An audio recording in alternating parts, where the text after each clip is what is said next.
ഇളക്കിമറിച്ച രാഹുൽ ഗാന്ധിയുടെ road show. ആവേശത്തോടെ ആയിരങ്ങളാണ് റോഡ് ഷോയുടെ ഭാഗമായത്.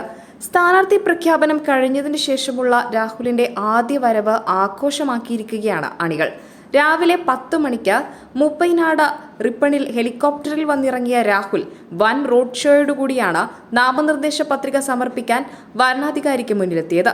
പ്രിയങ്ക ഗാന്ധി, KC വേണുഗോപാൽ, VD സതീശൻ അടക്കമുള്ളവരും രാഹുൽ ഗാന്ധിയെ അനുഗമിച്ചു. ഹെലിപാഡിന് സമീപം തടിച്ചുകൂടിയ പ്രവർത്തകരെ അഭിവാദ്യം ചെയ്തതിനു ശേഷമാണ് രാഹുൽ ഗാന്ധി റോഡ് ഷോയ്ക്കായി പോയത്. പത്രികാ സമർപ്പണത്തിന് മുന്നോടിയായി മണ്ഡലത്തിലെ വിവിധ പ്രദേശങ്ങളിൽ നിന്നുള്ള ആയിരക്കണക്കിന് UDF പ്രവർത്തകർ റോഡ് ഷോയ്ക്കെത്തി. വയനാടിനു പുറമെ മലപ്പുറം, കോഴിക്കോട് ജില്ലയിൽ നിന്നുള്ള പ്രവർത്തകരും കൽപ്പറ്റയിലെത്തിയിരുന്നു.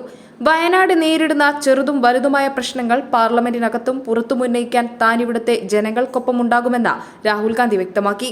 5 വർഷം മുമ്പ് താൻ ഇവിടെ വരുമ്പോൾ പുതിയൊരാളായിരുന്നു. താൻ ഇവിടെ സ്ഥാനാർത്ഥിയായി വന്നു.